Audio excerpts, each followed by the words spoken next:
noi tasambanno, tasambanno, noi tasambanno, noi tasambanno. Darbe walaloo man qaba kana ordofaatiin dhaggeeffadha. Akkam jirtu kabajamtoota hordoftoota dhaggeeffattoota keenya lafuma jirtanitti nagaan keenya kabajaa isin qaqqabu isiniin jechaa amma yeroon ganama keessa charge namaaf D- tokko ta'eera dursuun hangafoota oduu isin agarsiisa. Kun qophii Focus Bonga University irraa isinii darbaa jirudha. Qophiin Bonga University irraa torbee sanbata ganama sa'aatii 2 walakkaa irraa eegalee hanga sa'aatii 5tti qophii babbareedaa qabatee isiniif dhiyaata. Turtiin keessan nu faana ta'u isiniin jechaa ani isin faana kanan turu booddee isinitti madda. Welcome barattoota fireeshii bara 2014tiin wal qabatee gammachuu guddaan akka itti dhaga'amu muummichi ministeeraa Focus Bonga University Injiinar Hayilee Argamaa Tafatee.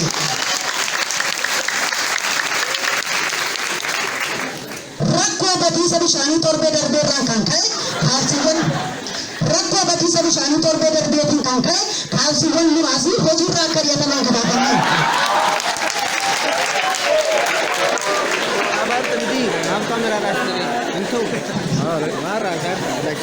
Rakkoo dubbisuu dadhabuu yeroo nuujiitiin wal qabatee effiin 542 ta'an giddugala daawwannaa naannoo addabaabayitti wal ga'ee utuu jiranii addeeffame.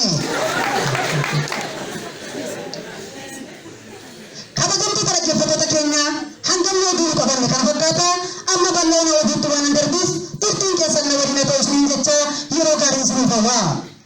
Welkaamii barattoota fireeshii bara 2014tiin wal qabatee guddachuu guddaan akka itti dhaga'ame muummichi ministeera Focus Bonga University Injiinar Hayilee Argamaa akka jedhanitti barattoota bara kanaatiif simannaa welkaamii yeroo goonu gammachuu daangaan qabneetu keessa gootti nama arga jechuun ergaa isaanii dabarfatu.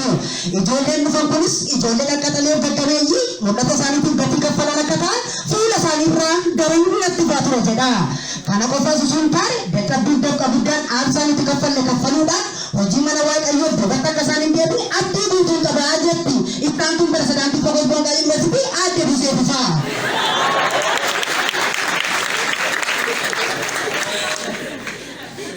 Rakkoo badiisa bishaanii torbee darbeetiin wal qabatee kaalsiiwwan 5,248 jiran keessaa kaalsiin 824 ta'an hojiirraa akka ari'ataman gabaafame.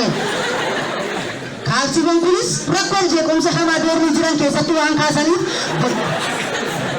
sa'aatii 48 to'annoo jala kan oolan yommuu ta'u qalbii keessan jijjiirradhaa jechuun badii tokkoffaan kaa'amee fi akka badii kanatti lammaffan deebine gorfamuudhaan waasii waammatanii mallatteessanii gara hojii irraa dhufanitti deebi'anii jiru.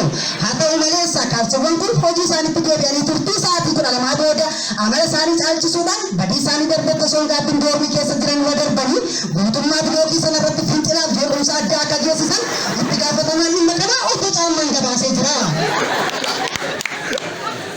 Obbo Caammaan akka jedhetti kaalsiiwwan kanaaf obsaan bara laafina guddaan qaban ture. Haa ta'u malees isaan daran dabalanii badii isaanii waan itti dhufaniif guutumaa guutuutti hojiirraa akka ari'ataman jala muruun beeksise.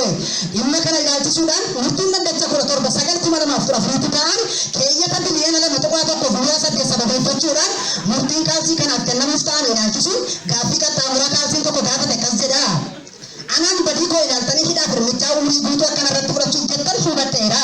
Garuu haa ta'u malee badii kana kanan dalage sababoolee ciccimoo kanneen akka jijjiirraa dhabuuf miicamuu dadhabuu koon akka ta'e nan beeka. Kanaaf murtiin kennamu kun sababa badii koo qofa akka hin taane jedhee ragaa faccisaa dhiyeeffatullee badiin ni godhe kun daran cimaa waan ta'eef obbo Kaalsiin injifatameera. Hojii isaanii sababeeffachuun kaalsiiwwan kun hojiirra ari'atamuu irra darbanii gamoo darbii arfaffaa irraa foddaan darbatamuudhaan lubbuu isaanii akka dhaban gamanumaanan isin beeksisa.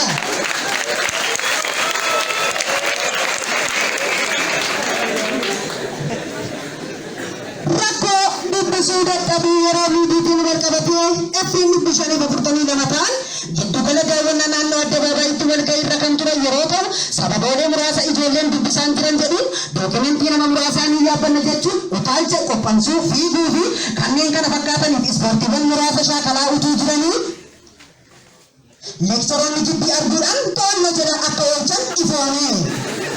Effiiwwan kunis to'annoo jala haa oolan maleessa ammallee dhaadannoof sagalee jajjabaa akka dubbataa jiran ibsame. Kanaaf namni kamuu hirriba dhiisuudhaan bifa isaaf danda'ameen laayibireerii seenuudhaan bilbila isaa cufatee waa'ee faasaa cufatee ofirraa akka faccisuuf mirga isaa akka qabachiifatu barsiisaa naaf yaadu. kabajamtoota keenya oduu nuti qabanni har'aaf kanuma oduu biraa nama walitti deebi'utti nagaatti tura. Ani simfaana kanan ture gaazexeessaa Gaaroo Attaanaati. Ogeessi kaameraa Gammachuu Taaffasaati. Turtiin keessan ammallee nu faanaa ta'u isiniin jedha. Takka immoo si'u kanadha afaan koo guutee yaasee gatii mormana qabe si godaanarraa baase lafan abdii koo kutee jiraachuun uffee taa'e harki kee dursee dhufeetu bu'anarraa haxaa'e barruu keetu barruudha miti akka barruuriyaa kan namaa yaaddoo qaba yookaan namatti dhiyaa sagalee jaalalaati kan kee garuu har'as sagalee jaalalaati kan nama qabbaneessu dogoggortee sin beektu gudduun kee dhama qaba nama sin dhangaggeessu. Guddaa isaaniif taatolu abbaa faara toleessa guddaadha jedhee ibsu fe'inni nan si qixxeessa qajeelfama abdurtootiin addunyaa si geggeessa baay'een dubbatee sobus atamma jettu geessa.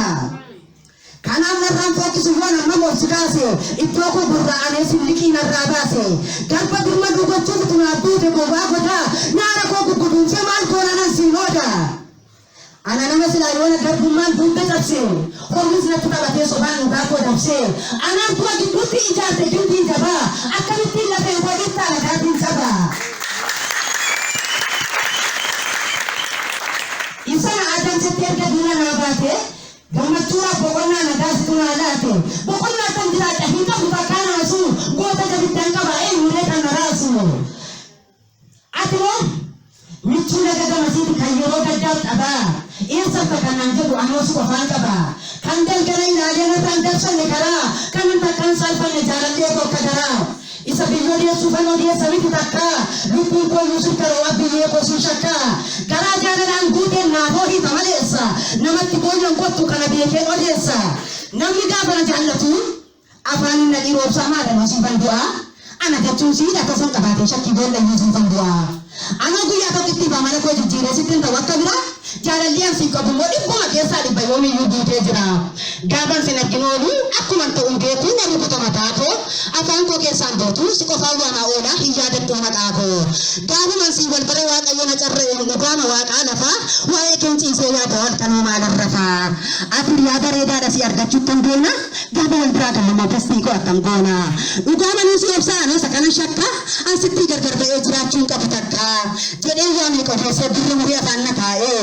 Mataa jaayyuu finne kan na biraa haxaa'e. Anoo dhugaa se'ata naasaasa yeroo darbee inni sanaan jedhate waadanaaf galantumaa marmaree boorsaa kaayee akkuma carqii argee.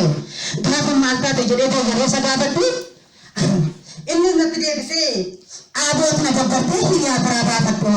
Nama tokkeetti wajjin yeroo koo biyyuttan gaabba deemtu tokkee gargaati kanneen si wajjin dhaabbaa. Xumureera haasaa boosiif hin qabu bakka tasaa lammeen humnaan boosaa boommosu marmara akka tasaa.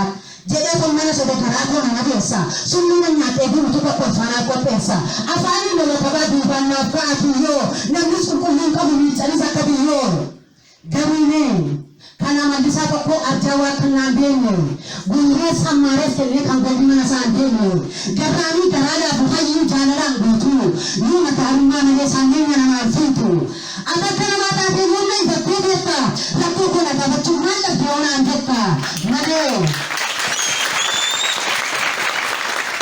Malee gubbaan gaaramaa jedhan kun abboonni konaanee fuula koo dura fiigaa agaraan itti laatee immoo harkuma isaatiin fiigaa. Cubbuun isaa baay'atee gurgee akka galaanaa kanan maqaa tokkoon eeggatee waraanaa. Malee har'as boris aasitee nan gudduma rumaan koo aasii cobsuuf hin qabu xumureera karaa koo gara naaf na darbattu baay'een isheetti gaabba kanan nana koo jedhee lammaffaa wajjin naabba. Jettee yoonna jibbitee murtoon irratti fudhachuuf yaaddee beektaree takka duubaan namni tajjatee aanoo kuufatta jedhee yeroo kamansi shakka amanee sitti oblaate aanoon birratti yoomuu namni si wajjin jiru yoo rakkatee si miyyoomu. Ani garuu hundumaan duwwaa ta'ee yoon dhabes qarshii kaardii sodaadhee yoo raafames naman barbaadu kaardii zeeroorra dabarsee yoo iji koo si ilaala nama kadhaan qajeelu bara beelli gubaayyuu namni kee cooma nyaata hambaa namaan qajeelu. Qabeenya caaluudhaaf dilbii koo bara beelaa sobaan namatti toltee naman baachiftu dheedaa jaalallee karaa guutuu kan madda burqaa nagaa gaafa waa'ee kee yaadu nan jabaadha akka dhagaa. Ati anaaf karaadha karaan irra deemaa dhufe balbala natti bantee kan yaaddoon natti cufe jaalallee karaa guutuu ati anaaf karaadha karaan irra deemaa dhufe balbala natti bantee kan yaaddoon natti cufe garaa kee laafaa sanaan naafoo ite maleessa carraan jiraachuu kootii utuma namaan ta'ee dirifatee na balleessa kan kee utuun barreessee maal laga haa qalamnu jechoota natti rafe waanuma jennu qabnu nama duufuun faarsoo kan kee banticha dhabaa sagalee walqixxeessee kunoo biyyeensi qaba.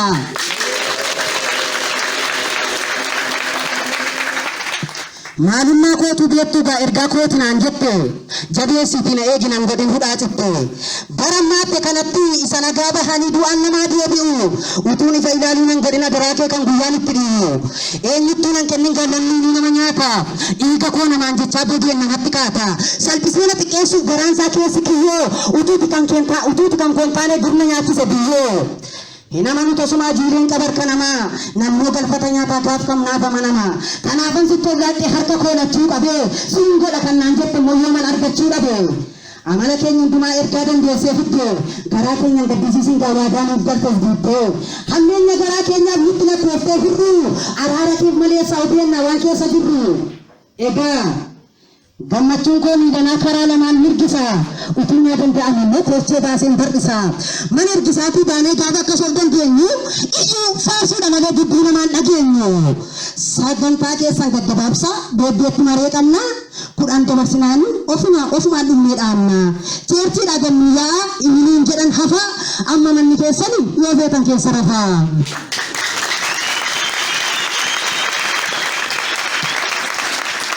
Marre waa'ee cheerchiidhaa guyyaa biraa dubbannaa gammachuu koo lammaffaa barattoota simannaa. Baga nagaan dhuftan baga walagarre obboloota keenya akka as dhuftan duubsinee hiideenna sila ziyaadaa keenya gaafuman sin argu baay'ee natti tolee garaan koo bokota harka walitti reebaa galati waaqayyo akkamiin dhokata.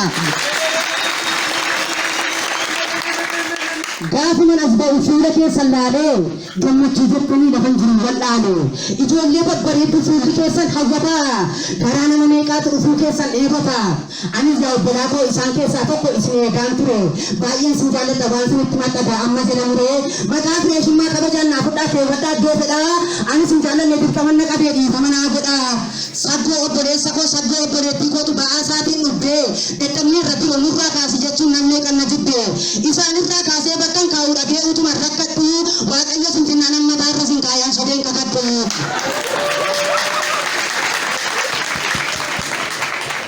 Adaraadha ijoo nuffii tokko malee maqaa kana baadhaa obsumaan danda'a barataa sin baddeetti kabajaan naa laadhaa dafii nurraa kaasii naan jechuu barbaannan immoo gafichitiin dubbadhaa loosaa doonii kottaa akaayiidhaaf barsoortatti qabadhaa. Isin kana goonaani bara dhuftu kana isin irraa kaaseen ijoolleetti laadhaa homaan tuffatina kun hundi dhabamu cuukkoo manaa fidaan isas nam nyaadhaa gaafa dhuftan immoo dafaa naa bilbilaa gamoon koo jalqabaa kilaasiin jiraatus dhimma baasaatiiti karaattan qaqqabaa dhiifa manaa godhaa malee gaafuma jalqaba fireeshanii dhufanii baa'ootti galuu dhaga'uun naasuuniti gaggabee tokko gaafa siitii lubbuudhaan warran ga'u jaalala keenyaaf seetanii akkan gammanne beekaa guyyaa gaafanni waan hin qodaa bassoo bitadhee mootaa hin sineegaa.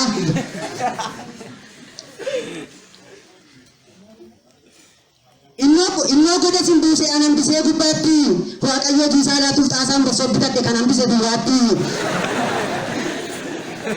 Harrayyuu doorni jira mataaloo kiriirra dhaabee adaraa nama naaf argaa kan narraa bituun dhabee. Gaafan taasatti ergu ittuu sammuun lagaddaa namittiin kana goote qodaa bassoo koo argitee deftee sin buuftee baddaa.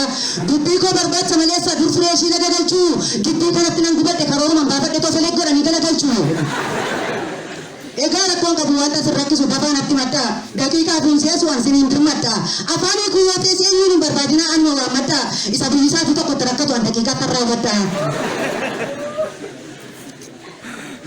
Gaafa achii jalqabu jecha tokkitti ishee bakka shanattanii ta'a afaanii kuduwwaa dhaara billiitii isheen diigaa akka fedha keessanitti lafa sinii naqa afaan sin rakkinaan dafaa doornii koo dhaqaa yammuttiin akkas jedhu oromiffa gara oromiffaatti malee amaariffa beeka seetanii akkana rakkifne beeka.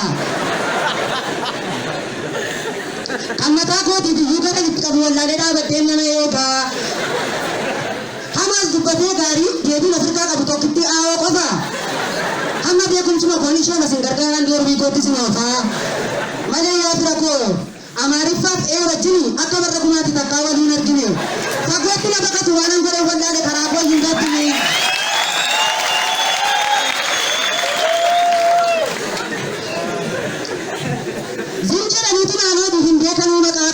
galata waaqayyooti anis jira nagaa koo. Egaa yaa obbolaa koo nagaadhaan naaturaa hin arginaa naasu gooftaan sirraa dha'u effii fuula badaa kan gidduu si baasu. Boongaan hundi kunii siin ta'u siin jedhee yaada keetta taasee riftii sitti urgeessu guyyaa marraa kaasee gurra keerraan cufa seetan na dhageessu.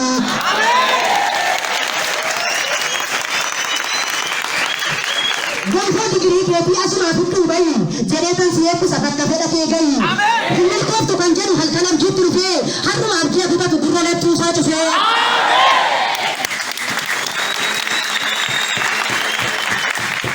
Barnoota koomaan koorsii akka ruusiitti nyaadha. Chaarjii daradaraa qabxiis dabalii baadha. Akkuma koofleeshii foolii bada barsaatti hojjedhaa 5-6 riqicha efiin ijaarte jabaadhuu murii jigsi.